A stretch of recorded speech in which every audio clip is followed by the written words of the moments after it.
అందరికీ నమస్కారం. ఎట్లున్నారు? ఈరోజు మరో మంచి వీడియోతో మీ ముందుకు వచ్చిన బడా పహాడ్ తెలంగాణలోని one of the famous place. దీన్నే ఇక్కడ ప్రజలు పెద్దగుట్ట అని కూడా పిలుస్తారు. ఇది నిజామాబాద్ జిల్లాలోని వర్ణి మండలంలో జలాల్పూర్కి దగ్గరగా ఉంటుంది.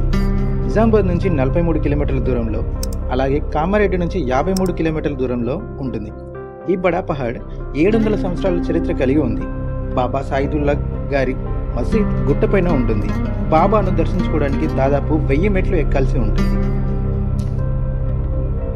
ఇక్కడ ప్రతి సంవత్సరం జాతర కూడా జరుగుతుంది. పెద్దగుట్ట ఏరియాలో నిజాం కాలంలో షాదుల్లా తహసీల్దార్గా పనిచేశాడు. అలా ఒకసారి వాళ్ళ ప్రాంతంలో కరువు ఏర్పడుతుంది. దాంతో వసూలైన శిస్తు కూడా రాజుకు అప్పజెప్పకుండా కష్టాల్లో ఉన్న పేదలకే పంచిపెట్టాడు. వసూలు చేయడం కూడా దాటవేశాడు.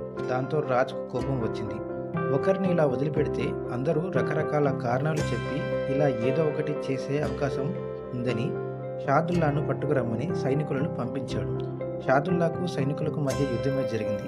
షాదుల్లాను వాళ్ళు చంపేశారు. సైనికులతో షాదుల్లా ఒక్క కర్రతో యుద్ధం చేశాడని, చివరికి ఆ కర్రను భూమికి కొట్టడంతో భూమి రెండుగా చీలిందని, అందులోకి దూకి మాయమయ్యాడని కథ.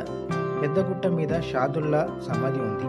పక్కనే ఎడంగా ఆయనకు పాలు పోసే సాలవ సమాధి కూడా ఉంది.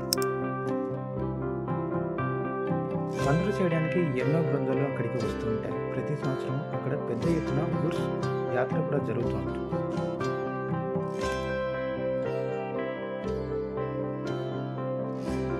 గుట్టపైకి మెట్ల దారిలో అటువైపు ఇటువైపు చిన్న చిన్న గుడిసెల్లో ఏ ఆధారం లేని ముసలివారు తమ బిడ్డలు పోషించలేక వదిలేస్తే అక్కడ పడి ఉన్నవాళ్ళు, ఏదో ఒక రోగంతో బతికిడుస్తున్న వాళ్ళు గుడిసెల బయటకు కూర్చొని అడుక్కుంటూ ఉంటారు.